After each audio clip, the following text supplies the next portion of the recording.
For 10 long years, an extraordinarily long time for that rank, I served in the army, growing up in the dust of the camps and the roar of battle. No school was ever more effective in forging me for command. A true Roman commander cannot be such unless he earns the respect of his soldiers, and respect is earned day by day. Join us today as we step back into the golden age of the Roman Empire to walk in the footsteps of one of its most revered rulers. This is the story of Emperor Trajan, told not through the lens of scholars or stone monuments, but through his own words as if lifted from the pages of a personal diary etched in the quiet hours between conquest and council. In this episode, we march alongside the path of Trajan the emperor. The best of princes feel the weight of imperial duty in the chambers of Rome and witness the rise of an empire at its peak through the eyes of the man who led it. But before we begin, take a moment to pause. Drop a comment below and tell us how your day is going. We love hearing from you. Your words help us craft richer, more meaningful stories, tailored to the minds and hearts of our audience. Now, settle in. Breathe deep. Let the modern world slip away, because you're about to hear the voice of Trajan, and history, from this moment on, will never sound the same. My story, like that of Rome, has roots that stretch far back in time and space. I write these words with the awareness that every emperor bears the weight of his own past. My name is Marcus Ulpius Trajan, and I am Emperor of Rome. Although my gens, the Ulpii, originated from Todi in the Italian region of Umbria, my family had been settled for several generations in Hispania, in that bright and proud land you would now call Andalusia. I myself was born on September 18th, in the year 53, in the city of Italica near Hispalis. My mother used to say that when I came into the world, the stars were shining high in the sky, and that my first gaze was not toward her or my father, but toward that starry sky, as if the gods were speaking to me and I were intent on listening to what they had to say. Italica was not just any city. It was founded more than 250 years before my birth by wounded legionaries from the army of Scipio Africanus, the man who defeated Hannibal during the Second Punic War, the man who went down in history as one of our most valiant warriors, the man who made the Roman Republic great. Italica was a prosperous and proud center, and I am proud to have seen the light there. In that land, I learned the value of discipline, honor, and duty. My mother's name was Marcia. Her name, tied to the Marcii family, went back as far as the time of King Numa Pompilius. Through her, my blood carries the echo of the founding fathers of our civilization. After all these years, I still remember her proud gaze, worthy of a true Roman matron, her passion for everything that concerned me, and her desire to give me a complete early education taught with both love and firmness. I was a rather unruly boy, but my mother always knew how to make me passionate about important things. She was the center of my world in the early years of my life, and even now, after all this time, I remember her with love. But it was my father, Marcus Ulpius Trajan, who more than anyone else shaped my path. We share the same name, because in me he saw his continuation in me. He saw the best part of himself, and he did everything in his power to help me reach the pinnacle of power.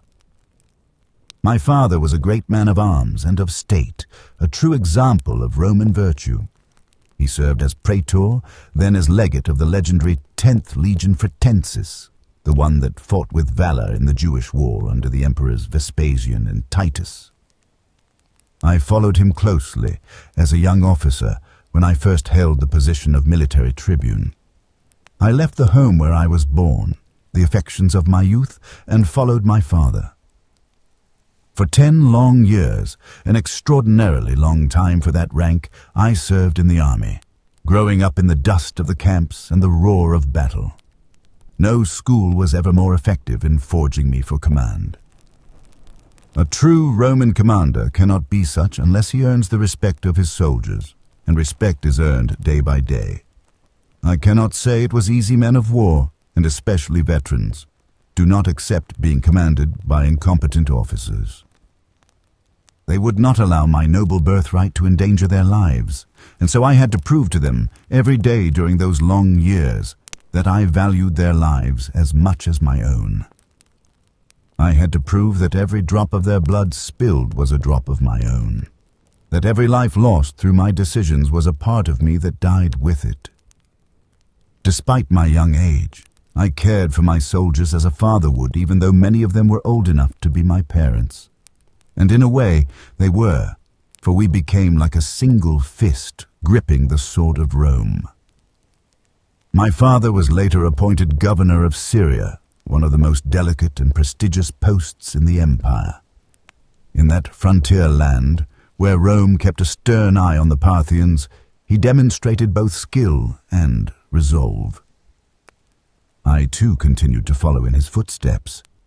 I became a quaestor, but not just any quaestor. I was entrusted with the management of the imperial treasury, and in that role I learned the inner workings of economics and public finance. These were skills that would later prove invaluable as I governed the empire with justice and prosperity. While my father served as proconsul in Asia, I was granted command of a legion as legatus. And so, step by step, my career took shape, mirroring the rise of my father himself. It cannot be said that my path was left to chance. I was forged, guided, and prepared by patient hands and minds. I was a piece of iron shaped by the finest smiths of my time. Who I was, and who I became, was a part of a great design in which men and gods worked together to make Rome great.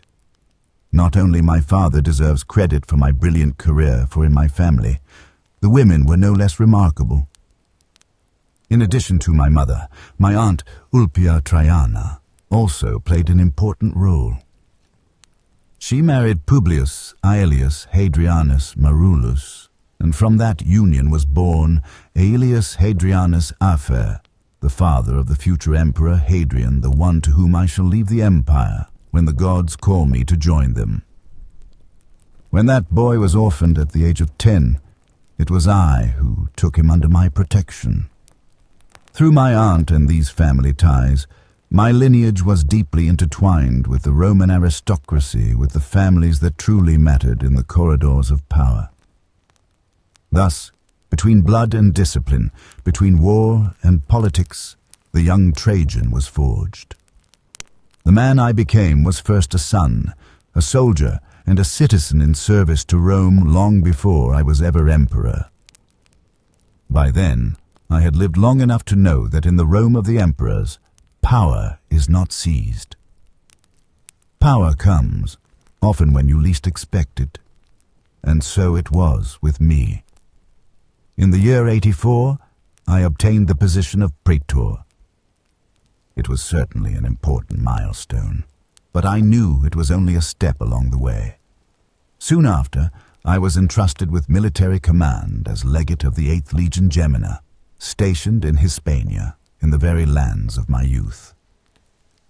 I returned as a mature man, with authority, to the places where I had once run as a boy, ignorant of what my future would hold. I recognized the landscapes, the scents, the tastes of the land where I was born, but in a way I understood that this land was not mine by right. I would have to prove that I was worthy of it. It was during that time that Emperor Domitian, the last of the Flavian dynasty, put me to the test. A dangerous revolt had broken out in Upper Germany. Lucius Antonius Saturninus, governor of the province, rose against the empire. Domitian, fearing a civil war, chose me to crush the rebellion. I saw it as an opportunity to distinguish myself, perhaps even to draw nearer to the heart of power. Lucius Antonius Saturninus was a man greedy for power and lacking foresight. In the midst of the Dacian campaigns which had occupied the emperor since 85, and with the support of 2 legions stationed in the province, the 14th Gemina and the 21st Rapex, based in Mogontiacum, he committed the ultimate outrage against the empire. He declared himself emperor in that very city on the 1st day of January in the year 89. Without hesitating for even a minute, upon receiving the news, Domitian left the capital on January 12th to reach the frontier of the empire. I was burning with rage towards Saturninus, convinced that I would crush him without difficulty, and that doing so would make me a key piece in the emperor's game. But fate had other plans. Before I could even reach the site of the rebellion, Governor Lappius Maximus, a brave and capable man, had already bloodily suppressed the uprising. The danger had passed, and with it, my chance for glory. Nevertheless, Domitian, who was not a man to hand out honors lightly, still recognized my worth. In 91, I was appointed consul alongside Axilius Glabrio. It was an official acknowledgement of my dedication, my experience, and perhaps my loyalty. Yet the satisfaction was short-lived, for the entire face of the empire changed, and it changed swiftly in the most tragic of ways. Domitian, an enigmatic emperor, increasingly distant from the Senate, began to lose his clarity of mind. A man of sharp but unpredictable intellect, he spoke in riddles and acted alone. He had failed to build true personal bonds with the powerful men around him. He would not heed advice, and worse still, he achieved no victories. After humiliating defeats against the Germans, and especially after the dishonorable agreement with the king of the Dacians, Decebalus, an agreement that forced Rome to pay an annual tribute, the authority of the empire was gravely weakened. Discontent spread. The air at court was heavy, stifling. Discontent moved silently among men of power and among men of arms. Rome could not be defeated. No king could force Rome to pay tribute. No emperor of Rome could accept submission to the king of the Dacians. Domitian withdrew further into isolation, ruling like an Eastern monarch without limits and without consultation, no longer listening to his advisers, no longer listening to us senators. And for this, all the senators despised him.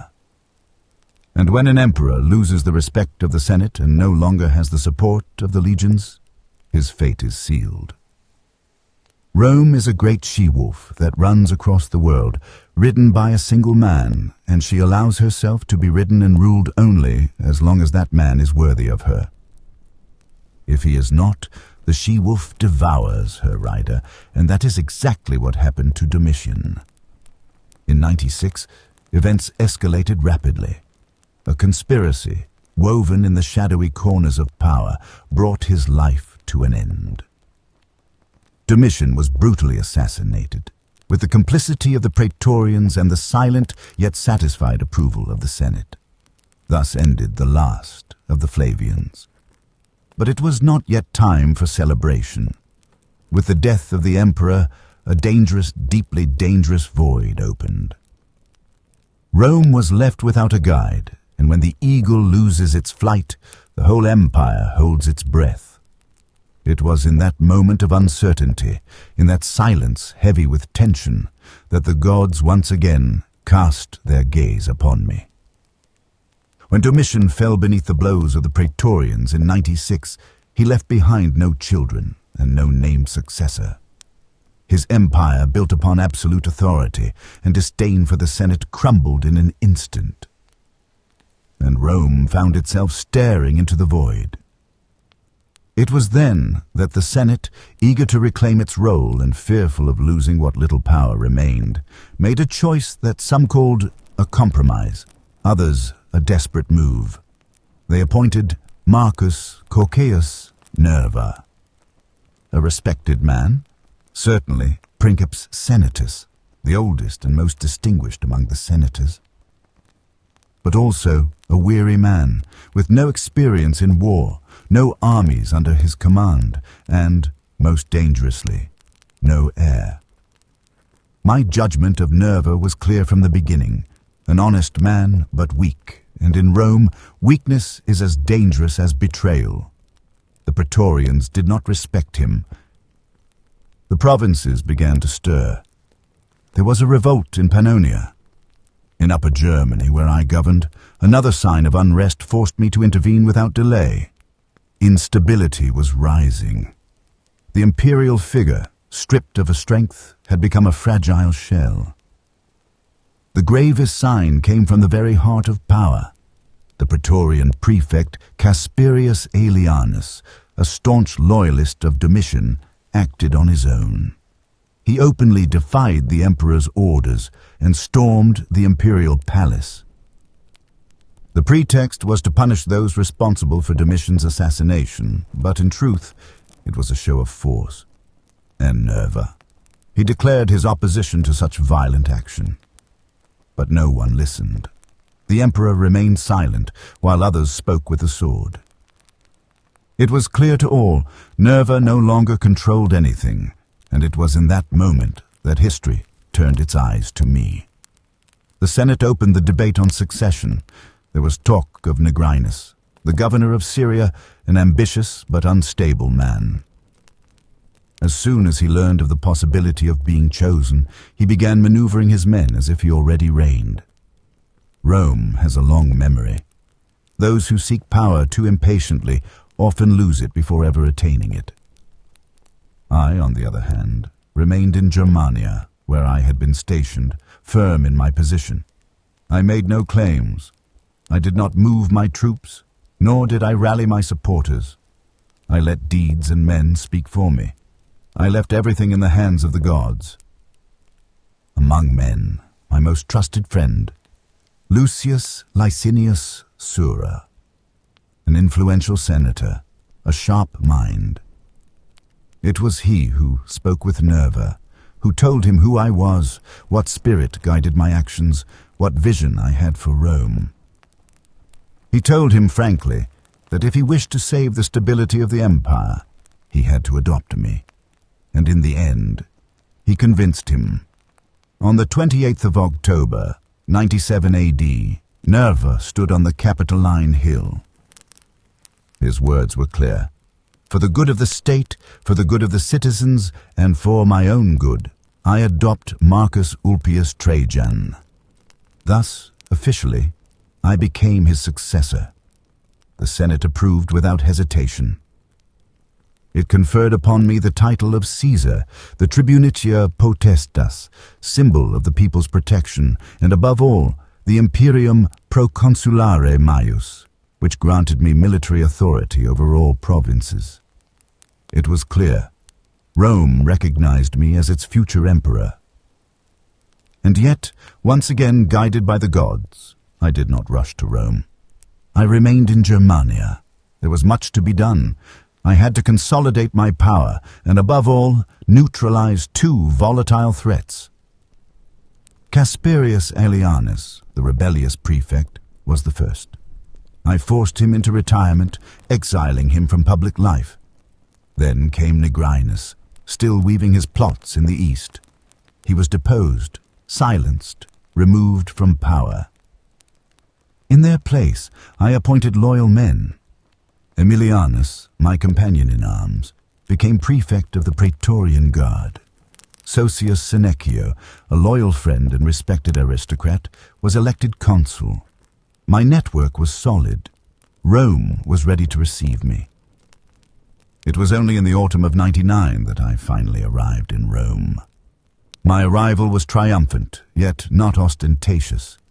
I disliked the clamor of power when not yet earned. I still remember what Cassius Dio wrote. I was welcomed only with a kiss by the senators. That was enough. The Senate, however, trembled. They wanted to know who I truly was. Would I follow in the footsteps of Domitian, the despot? Would I exclude them, humiliate them? It was then that Pliny the Younger, a wise and subtle voice, dedicated a long panegyric to me. It was not merely praise, it was a plea. He urged me to involve the Senate, to return to the tradition of sharing power with those who had served it for centuries. I listened attentively. I understood his message as a pact. Rome no longer wanted tyrants.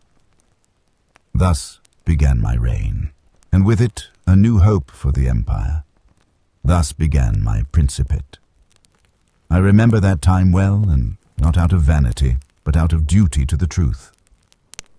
He who writes the history of his own life must not embellish it, but make it useful for those who will come after. What I most wish to pass down is not just the campaigns, the victories, or the temples I raised, but the spirit with which I exercised power. It is no coincidence that posterity called me Optimus Princeps. Two simple words, yet as weighty as sacred stones, best and first. In them lies all I sought to be every day of my rule. Optimus. Not because I believed myself to be the best of men. I would have been a fool to think so, but because I aspired to embody the virtues Rome held highest. Virtues, that strength of spirit which makes a man capable of leading, fighting, deciding. Justice, which demands giving each their due, even when that due is unwelcome. Pietas, which reminded me every day that power is not possession, but service. To the gods, to the fatherland, to the citizens. And finally, Clementia, the strength to forgive, to resist vengeance, which is often just weakness masked as severity. But Princeps was perhaps even more important. Not a king, not a tyrant. First as Princeps Senatus, later as Princeps Civitatis, the first among equals. This title bound me to Rome, to her res publica, to her institutions. I was not a solitary ruler, but the first among magistrates, one who, though able to decide alone, chose instead to decide together. I harbored no illusions. I knew well that an emperor holds immense power. But it is the way in which it is exercised that makes all the difference. My predecessors had often humiliated the Senate or hollowed it out from within. I wanted to restore its dignity. I never used the law of maestas to strike down inconvenient senators. No man should fear to speak in Rome. Many, sent into exile by Domitian, returned under my principate. I did not consider that a gesture of magnanimity, but a duty to the city itself. I also refused the temptation to concentrate all power in my own hands. I did not wish to be consul every year, as some before me had done. I held the consulship only 4 times, and never in consecutive years. I preferred to distribute responsibilities, to open spaces, to hear many voices. I gave senators lands to govern, magistracies to hold, missions to accomplish. In this way, Rome could breathe with full lungs. No single man can alone bear the weight of the vastest empire on earth. And finally, I understood that good governance was not enough. One had to leave behind a stable inheritance of power. Nerva chose me not for blood, but for merit. I did the same. I broke with the notion of dynastic rule, which had already shown all its limits. I chose Hadrian. As a father chooses the son he loves most, not because he was born of him, but because he was most worthy to carry his name and responsibilities. In this, more than in triumphs or arches, I hope my legacy is recognized. In a principate that was strong yet just, steady yet open, able to listen and to lead, and always faithful to the spirit of Rome. It is not enough to bring peace to the borders if the heart of the empire is failing. When I began my reign, Italy, the homeland of our civilization, the spiritual and symbolic center of our dominion, was slowly losing its vitality. It was no longer the prosperous land that had fed Rome for centuries. Agriculture was in decline, fields lay abandoned, and the peninsula, which should have been the backbone of the empire, appeared weak and impoverished. The problem was clear: a deep agricultural crisis, worsened by the indiscriminate use of slave labor. The great landowners had grown comfortable relying on the lower classes men treated as tools, without soul or rights.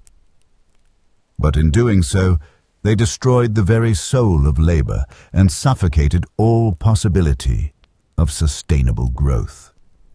It was then that I turned to what I knew well: the art of administration. I chose to bet on innovation. It was not a new solution, but one that had to be made stable, structured, and profitable for all. In practice, the state under my direction invested. It granted land and money to landowners, but under specific conditions. Those lands had to be entrusted to coloni, free men, Roman citizens with full civil rights. The principle was simple. The landowner granted the land for use, and the tenant farmer worked it. The latter could keep a portion of the harvest for himself and his family, improving his condition and earning a legitimate income. The surplus went to the landowner, who in turn paid taxes to the state. Everyone had something to gain. The state collected revenue, the owner prospered, and the farmer became a free man again, no longer a slave. But such a system needs not only ideals, but also concrete support and oversight. For this reason, I established that every senator of the empire was legally required to invest at least 1/3 of his wealth in these Italian lands. It was only fair that the aristocracy contribute to the revival of Italy. Words in the Senate were not enough. Money, risk, and real commitment were needed. And I did not stop there. I knew that many farmers were strangled by debt, unable even to think of sowing again. So I ordered the tax records of unpaid debts to be burned. Entire rolls, filled with names and numbers, were set aflame before the eyes of the senators.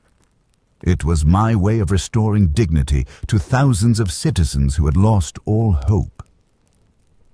With my personal funds, I also established a sort of agricultural fund, an imperial bank ahead of its time that granted loans at fair interest rates to those who wished to cultivate the fields again. No profit for me, only the desire to see the land that gave me birth flourish once more. But every incentive must be accompanied by control. I imposed regular inspections of the agricultural estates to ensure that the tenant farmers were not exploited. No man should live in misery if he works honestly. Finally, I strengthened the security of the countryside against bandits, thieves, and raiders. Every field stolen or destroyed was a seed taken away from Italy's future. Thus, step by step, agriculture began to breathe again. Villages repopulated, harvests increased, and Italy, our mother, began to live again. It was no miracle. It was will, order, justice. It was government. And it was Rome. If Rome is eternal, it is because the men who loved her built with eternity in mind. I was, among many things, also a builder, not out of vanity, but out of duty. An emperor cannot limit himself to governing. He must leave tangible marks, stone upon stone, of his will to guide, protect, and nurture his people. My reign was an era of expansion, yes, but also of construction, and Rome, my city, was the first place to receive this care. The Roman Forum, the beating heart of public life, had become a stifled place. Too crowded, too chaotic, carts, markets, processions, and courts jostled along the Via Sacra, which since the ancient times of Romulus and Titus Tatius had been the stage of Roman history. But now it was overwhelmed by disorder. I then decided to do what no one had ever dared, to excavate the slopes of the Quirinal Hill. It was no small feat. Thousands of workers, engineers and architects labored for years to create space where there had only been rock. On that mountainous saddle, the Forum of Trajan was erected, one of the most imposing works ever conceived. At its center stood the Basilica Ulpia, a vast and solemn structure where justice was administered.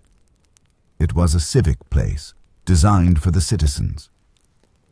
There trials were held, cases discussed, and the people's petitions heard. Its colonnades offered space and order where before chaos reigned. But that was not enough. The empire needed to govern itself. Thus arose the markets of Trajan, which were not mere bazaars, but true administrative centers, archives, public offices, and everything needed to keep the empire's heart efficient. Finally, to watch over everything, I ordered the erection of Trajan's column, a spiral of stone that narrates, scene by scene, my campaign in Dacia, a story in images, carved in marble, so that every Roman, even those who could not read, could know the deeds of their soldiers, the hardships, the victories, the blood spilled for Rome. But Rome does not live by forums and columns alone. It also lives by bread, and bread comes from the ports.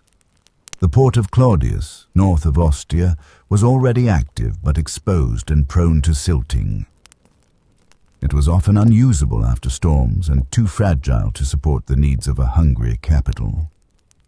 So I decided to build a new port, more inland and sheltered, the port of Trajan. I entrusted the project to Apollodorus of Damascus, the most brilliant architect of my time. He chose a hexagonal shape, a perfect geometry to distribute docks and moorings, reducing the risks of the sea and improving the unloading of goods. From there, Rome could receive grain, wine, oil, and every other wealth coming from the provinces. I did not stop there. I built the port of Civitavecchia, and around it a community grew. The workers who settled there gave rise to the future Centoselle. Every stone, every amphora unloaded, every roof raised was an investment for future generations. In Terracina, too, I had a port erected, strengthening the entire Tyrrhenian coast. But I knew Rome was also looking eastward. For this reason, I turned my gaze to Ancona. That port already existed but was not enough. We expanded it, making it worthy of an empire that stretched all the way to the Euphrates. Again, Apollodorus was the mastermind behind the undertaking. The port became a crucial hub for trade with Greece, Asia, and Egypt, and it was precisely in honor of this act, carried out at my own expense, that the Senate and people erected for me the Arch of Trajan, which still proudly stands in the city of Ancona. It is an elegant arch, slender, almost more Greek than Roman, with an inscription that speaks plainly. The Senate and the Roman people thank Emperor Trajan, who, with his own money, built this port for the good of the empire. And indeed, I did it not for glory. I did it for Rome, because building is not just raising stones. It is leaving a legacy. It is giving visible form to imperial will. It is ensuring the people's security, justice, wealth, memory. Among the many challenges I faced as leader of the empire, there is one that still today, upon reflection, reveals how the most delicate decisions are not those made on the battlefield, but those that touch the souls of men. I speak of the Christians. It was during the governorship of Pliny the Younger in Bithynia that the issue became clear. Pliny, an educated man, respectful of the laws, with a rational spirit, wrote me a worried letter. In his province, disturbances were arising because of these followers of a new faith, which neither he nor others had yet fully understood. It was not simple idolatry, nor outright rebellion. Yet something about them aroused suspicion. Pliny described them as bearers of superstition, but it was clear that even he struggled to categorize them. Who were these Christians? They were men and women who met in secret, who refused to make sacrifices to the gods, and above all, did not recognize the divine authority of the emperor. From that letter, I understood how dangerous it was to react with blind repression to what one does not understand. My response was clear. First, no manhunt, no active search for Christians. The empire cannot afford to persecute en masse those who profess a different faith without real evidence of wrongdoing. Second, anonymous accusations are not allowed. A society founded on law cannot rely on faceless charges. I do not intend to build an empire on the shadow of informers. Third, if a Christian is formally accused, then yes, a trial must be held. But they must be given the chance to demonstrate loyalty to Rome. A simple gesture is enough. A sacrifice to the gods of the empire or an offering to the genius of the emperor. If they accept, they are forgiven. If they refuse, then and only then they will be punished, not for their faith, but for having rejected the civil pact that binds every citizen to Rome. I was not interested in theological disputes. It was not my role to judge hearts, but behavior. Rome is vast, and my duty is to govern it with justice and balance, not fanaticism. Those who respect laws and order may continue to live according to their conscience, as long as that conscience does not become a danger to the cohesion of the empire. Arriving in Upper Moesia, we organized the recruitment, about 150,000 men, both legionaries and auxiliaries. We crossed the Danube and entered Dacian territory. Decebalus did not oppose us with immediate resistance. He was no fool. He let us advance, hoping to stretch our supply lines and then strike us from behind. But I was not caught off guard. We marched with discipline and method until we laid siege to Sarmizegetusa Regia, their capital. It was then that Decebalus attempted a diversion. He ordered his forces, reinforced by the allied Roxolani, to suddenly strike Moesia. But the governor, Laberius Maximus, managed to hold out long enough for me to intervene. I left part of the troops to watch the enemy capital and quickly moved south. I defeated Decebalus in a series of battles, the most important of which was near Adamclisi. Once the attack was repelled, we launched the counter-offensive. I divided the troops into 3 columns, each ordered to advance, destroying all resistance, and to camp northwest of the capital. By doing this, we surrounded Sarmizegetusa Regia from behind as well. Caught in a vice, Decebalus surrendered. He handed over the fortresses and swore not to raise armies, nor make hostile alliances anymore. I accepted, and to seal that victory, I ordered the construction of the Great Bridge over the Danube, an unparalleled engineering feat, symbolizing Rome's new stability and power. But the peace with Decebalus was short-lived. He betrayed the agreement. He began gathering armies again and sought new allies. In 105, I returned to Moesia, this time with 200,000 men. Decebalus had been swift. He had retaken several fortresses before my arrival. I had to reorganize the troops and postpone the offensive. But when we moved out, we did so with resolve and intelligence. We attacked on multiple fronts, destabilizing his defenses and sowing panic among his allies, who soon abandoned him. We reconquered, inch by inch, every fortress. Sarmizegetusa Regia was besieged and taken by force. No treaty this time. Decebalus, hunted down, fled to the Carpathians. When he realized he was about to fall into our hands, he chose to die with honor by cutting his own throat. Dacia was ours. We established a new province there, but acted with unusual speed. I did not follow the long process. From the start, I wanted a Roman Dacia. A strong, stable, secure. The local aristocracy was annihilated, and we emptied the inaccessible mountain towns to prevent centers of resistance. But the people were not erased. I created a mixed society, where the surviving Dacians mingled with settlers from Moesia, Pannonia, and, of course, Rome. A new society. Thus was born the province of Dacia, an act of force, but also of construction. Not just conquest, but foundation. And so, once again, Rome expanded, not only in territory, but in spirit. After the triumph in Dacia, I thought I had sealed the peak of my military career. But the gaze of an emperor can never remain fixed on what has already been conquered. It must project forward, toward what threatens Rome. And so I turned my attention eastward, toward the kingdom of the Parthians. There, between us and them, stood Armenia, an ancient land serving as a buffer between two powers.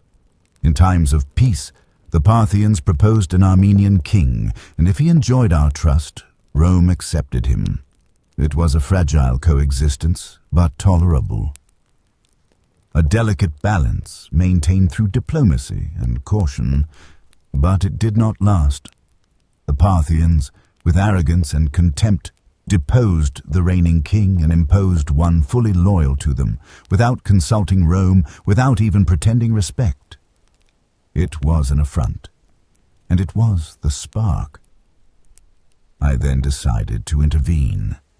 My campaign began with the invasion of Armenia. We conquered it easily, restoring Rome's authority in that uncertain region. But containing them was not enough. I wanted to punish. We crossed the Armenian borders and penetrated the heart of the Parthian Empire. We conquered city after city with the iron discipline of the legions and the unstoppable power of Roman pride. Babylon fell. That ancient, glorious Babylon, center of civilization and crossroads of millennia-old roots, bowed to Rome. Then came Seleucia, and finally, the most coveted, Ctesiphon, their capital. When I entered that city, Parthian arrogance was finished. I even reached the Persian Gulf, as Horace had already sung, and from there we glimpsed the vast horizon of the ocean. Thanks to that march, the Roman Empire reached its greatest extent. No one before or after would carry Rome so far from itself. There is a moment in every man's life when even the boldest dreams must bow to the reality of the body. I, who had led legions through the mountains of Dacia and along the banks of the Tigris, found myself reflecting on my age. My hands trembled more often, my breath grew shorter, yet the heart still burned like that of a young commander. I wished I could be a new Alexander the Great. I said it, perhaps to myself, perhaps to my most trusted men. But the truth was clear. I was too old. I had pushed Rome beyond every limit, but my body was beginning to fail. I was in Cilicia, still immersed in preparations for a new phase of the Parthian campaign. I had plans, maps, military reports. My mind raced, but my body could no longer keep pace. I had always lived as a soldier among my soldiers, sleeping in tents, riding through the rain, sharing with them the wind and dust. That same humility that had brought me close to the troops now exposed me to the rigors of climate and fatigue. A fever began to rise. A strange, persistent heat devoured me from within. I felt the weariness in my bones, the weight of years on my shoulders. I had an infection, I knew it. Yet I tried to resist. I continued to command, to give orders, to plan as I had always done as emperor. But the illness grew more aggressive. I managed to reach Selinunte, but there my body could follow no more. I stopped. I lay down. And I understood. It was the end. On August 8th, 117, feeling the shadow fall upon me, I adopted Hadrian as my successor. Perhaps it was also under the influence of Plotina, my wise and strong wife. But in that moment I understood that Rome needed continuity, and that I had to leave it not only power, but also stability. I died, perhaps of pulmonary edema, or perhaps of a heart no longer able to bear the weight of glory. I died far from Rome, but with my thoughts turned to her. They cremated me almost immediately, as befits an emperor. My ashes were gathered in a golden urn, and from there brought back to Rome with all honors. The people, the senators, the soldiers, all wept. They called me once again Optimus Praenips, and in those days of mourning, I felt if there is a way to feel after death, that my name would remain engraved in the memory of the Romans. Rome made an exception for me. No one could be buried within the Pomerium, the sacred boundary of the city. Yet my golden urn was placed in the base of the column that bears my name. For years, the citizens passed before that column, looked upon it, and remembered. They remembered Dacia, Armenia, Babylon. They remembered the emperor who had lived as they did, fought with them, ruled for them. Time erases the traces of almost all men, but my name, no. That no one could erase. Thus ends my life. I, Marcus Ulpius Trajanus, the 10th emperor of Rome, with the empire at its peak, with a legacy that will remain forever in the memory of humanity. Now you know the story of Trajan told not by distant voices, but through the echo of his own. From soldier to emperor, from Rome to the farthest reaches of the empire, his life was carved in stone and silence, in triumph and humility. So now, you can relax. Close your eyes if you haven't already, and begin to imagine softly, gently, what it might have felt like to live in that world. To walk the streets of the eternal city, to feel the wind over the Danube, to hear the distant rhythm of legionnaires marching at dawn. Let the visions drift through your mind like the fading smoke of a Roman torch. Let your breath slow, and your thoughts settle like dust on ancient marble. You are safe. You are calm. You are here. Let the warm glow of the Roman hearth wrap around you. Let the crackling of fire, soft and steady, be the only sound you hear now. This day is done. The empire sleeps, and you can finally rest. There is no need to be anywhere else. There is no battle to fight, no words left to speak, just the slow rhythm of your breath, and the comforting sound of embers shifting, whispering ancient lullabies from the heart of the empire. Let your shoulders soften, your jaw unclench, your thoughts drift like campfire smoke. You're safe, you're here. And tonight, you dream of roads untraveled, of stars above the Rhine, of triumphs waiting in the golden light of dawn. Now, close your eyes. The fire crackles. The tents are still. And all of Rome sleeps.